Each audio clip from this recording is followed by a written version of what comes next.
is a result not of a magnetic line shift, but of a physical pole shift. Watch the video.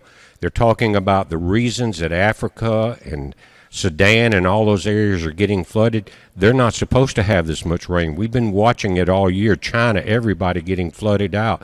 And this is the reason. Watch the video. Guys, we were right. Heads up. Be safe. One of the driest places on the planet is about to experience an exceptionally rare downpour.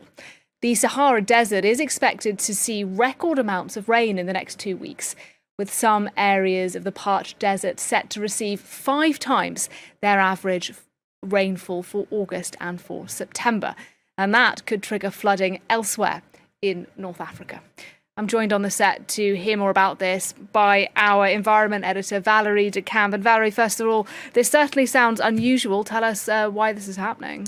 Well, it is a very rare weather phenomenon. The Sahara receives little to no rainfall at all every single year. And when it does rain, it's an average of 3 inches per year. And so when some parts of the region are expected to see 5 times that average, I mean, if you add that up, it sounds like it's not a lot.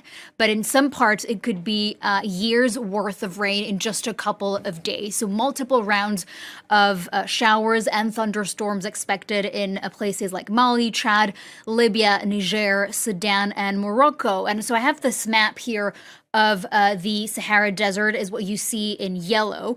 And so it is normally an area of permanent high pressure. And what that means is that it prevents clouds from forming and so moisture building up. And that is what keeps the desert dry.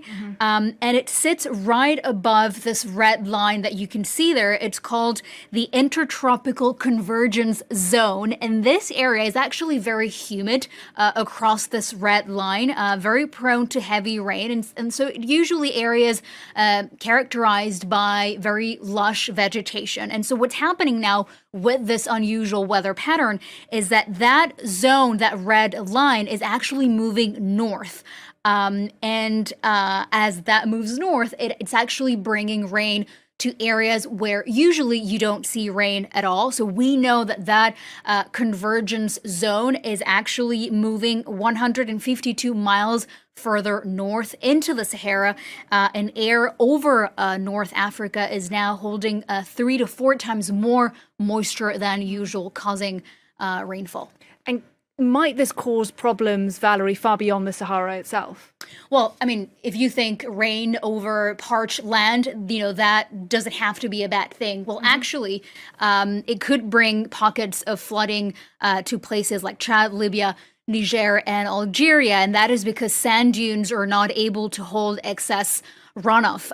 When the ground is really dry, it's almost like a hard surface, and so it can't absorb water, and that can lead to flash floods. And that's what you were seeing now is actually footage from Sudan. Several villages have been swept by floods in the last couple of days. 31 people have died, and you can see how the ground can't really hold that water, and it's pretty much what you get